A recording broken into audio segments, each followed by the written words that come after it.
ఈరోజు మనం 146వ కీర్తన మనం ధ్యానించినట్లయితే, యెహోవాను స్తుతించుడి నా ప్రాణమా యెహోవాను స్తుతింపుము. నా జీవిత కాలమంతయు నేను యెహోవాను స్తుతించుదను. నేను బ్రతుకు కాలమంతయు నా దేవుని కీర్తించుదను.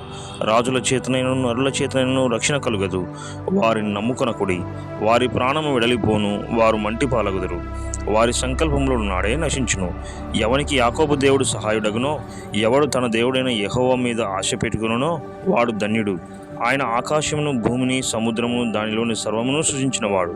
ఆయన ఎన్నడూనూ మాట తప్పనివాడు. బాధపరచబడు వారికి ఆయన న్యాయము తీర్చును. ఆకలిగొన్న వారికి ఆహారము దయచేయును. యెహోవా బంధింపబడిన వారిని విడుదల చేయును. యెహోవా గుడ్డి వారి కన్నులు తెరవచేయువాడు. యెహోవా కుంగిన వారిని లేవనెత్తువాడు. యెహోవా నీతిమంతులను ప్రేమించువాడు.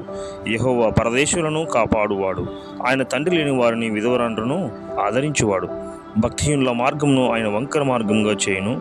యెహోవా నిరంతరము ఏలును. సీయోను నీ దేవుడు తరములన్నిటను రాజ్యము చేయును. యెహోవాను స్తుతించుడి. దేవుని మాటలు దీవించును గాక. ఆమేన్.